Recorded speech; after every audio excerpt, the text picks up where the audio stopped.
Hello la communauté, c'est Koupax, j'espère que vous allez bien parce qu'aujourd'hui on va analyser des boîtes et pas n'importe lesquelles. On va s'occuper des Battle Force pour les Sistas et pour les Genie Stealer Cults et de 3 combats de patrol, les deux des armées précédemment citées et celle des Prime Brothers que je n'avais pas analysé donc je vais rattraper mon erreur tout de suite. Pour rappel, les boîtes coûtent chez les revendeurs 144 € pour les Battle Force et 100 € pour les combats de patrol, donc ça commence à faire un petit budget. D'autant plus qu'avec l'augmentation des prix Games Workshop, ça va peut-être prendre encore 5 €. Autre précision importante, je fais l'analyse pour Grimdark Future et Grimdark Future Firefight, qui sont tous les deux des jeux One Page Rules, et non pas pour les règles officielles Warhammer. Après, si vous voulez regarder, n'hésitez pas, ça fait toujours plaisir. On va commencer par la Battle Force pour les Sœurs de Bataille, qui a ici 17 figurines, ce qui n'est pas énorme pour une Battle Force, surtout qu'ici c'est de l'infanterie d'élite soit, mais de l'infanterie quand même, parce que ce sera les sœurs donc volantes que vous pourrez faire avec des pistolets ou plutôt en mode corps à corps, avec une nouvelle figurine pour les guider qui sera la chef avec son jump pack. Elles seront accompagnées par l'organe tank qui vaut presque 400 points et qui peut faire des petits trous dans les ennemis, à distance ou avec ses lance-flammes à plus courte portée, mais ça reste pas énorme, surtout niveau valeur, moins de 1000 points pour une Battle Force à 144 €, c'est du délire. Et donc pour cette raison, j'ai mis C pour Grimdark Future et C également pour Firefight. Alors Firefight, vous pourrez jouer toute l'infanterie, mais pour le prix, c'est quand même pas incroyable et surtout c'est 3 unités assez similaires. J'en ai profité pour créer le PPE, le point par euro, et donc c'est un ratio qui va vous donner combien de points vous achetez pour 1 € investi dans la boîte. Pour ce faire, on calcule 890 divisé par 144, le prix prévisionnel de la Battle Force, et ça nous donne 6,1, ça veut dire que pour 1 €, vous avez à peu près 6 points, donc à peu près un pistolet à plasma, une petite amélioration, et à l'avenir, ça va me permettre de comparer les boîtes entre elles parce que ça fera un ratio commun. Alors je sais, toutes les boîtes, toutes les armées ne font généralement pas autant de points. C'est normal qu'une boîte custo vale beaucoup plus qu'une boîte de Genie Stealer Cult, mais quand même, parfois on peut espérer que les valeurs soient un chouïa similaires. Donc voilà, je crée cet indicateur. On passe maintenant à la combat de patrol des sœurs de bataille. Je vais vous laisser regarder l'ancienne avant de regarder celle-là. Voilà, donc 1200 points, 25 figurines, 7 unités, il y a de tout.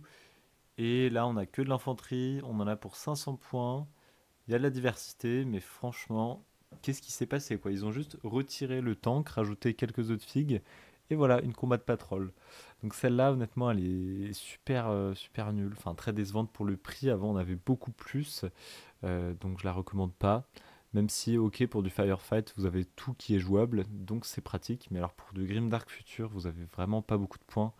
C'est un petit peu dommage. Ensuite, les cultes de voleurs d'âmes. Alors une belle Battle Force ici, double A, attention. On a plein d'unités, on a deux héros, la nouvelle figurine et le héros brut. On a des brutes, on a 10 Genie Stealers, les nouveaux. On a 10 acolytes, on a deux véhicules différents. Enfin, c'est juste génial. Pour le coup, je trouve que ça vaut son prix. Euh, c'est une boîte que je recommande, même pour Firefight et surtout pour Game Dark Future. Et ici, on a un PPE de 10 points par euro investi, donc c'est à peu près le double des boîtes qu'on vient de voir. C'est très intéressant. On passe à la combat de patrol, où ici, on a 17 figurines, notamment des motos et un véhicule rapide, donc assez cool. Il y a de la diversité, hein, il y a des troupes normales, il y a des troupes rapides, il y a un petit véhicule. Il y a un héros, on peut même faire un deuxième héros en récupérant un des bikers, parce qu'il se joue par 3 dans Grimdark Future, donc on va être obligé d'en mettre un en chef ou de le mettre de côté. Et en plus, le quad se joue tout seul, donc ça fait une unité de plus.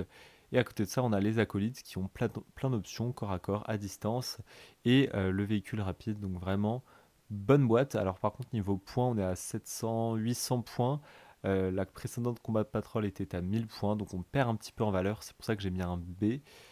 Pour Grimdark Future, c'est un petit peu moins intéressant, mais c'est toujours aussi intéressant pour Firefight parce que presque tout est jouable. On passe ensuite aux forces de l'Imperium avec les frères Primaris. Et ici, on a une belle boîte pour les Dark Angels, plus d'unités qu'avant. On a le chef qui vaut pas mal de points et qui a 6 points de vie. On a les Blade Guard, on a 10 intercesseurs et 5 blasters avec des armes AP4 qui font bien mal. Niveau valeur, on est à peu près similaire à la précédente. On perd environ 100 points et le mecha, mais on a plus d'unités. Au niveau du PPE, on est à 10 points par euro investi, donc ça va, c'est la moyenne, surtout pour des Space Marines qui valent souvent cher dans Grimdark Future. Donc j'ai mis un B pour Grimdark Future, B non pas A à cause des intercessors parce que deux groupes de 5 ça fait beaucoup pour ce qu'ils font en général, et en revanche pour du Firefight tout est jouable donc j'ai mis du A. Sur ce, je vous dis merci d'avoir regardé, dites-moi ce que vous pensez du nouveau format des images de présentation et ce que vous pensez de ces boîtes, est-ce que vous comptez en prendre une? N'hésitez pas donc à commenter, à vous abonner, à mettre un pouce et je vous dis à la prochaine. Vive One Page Rules!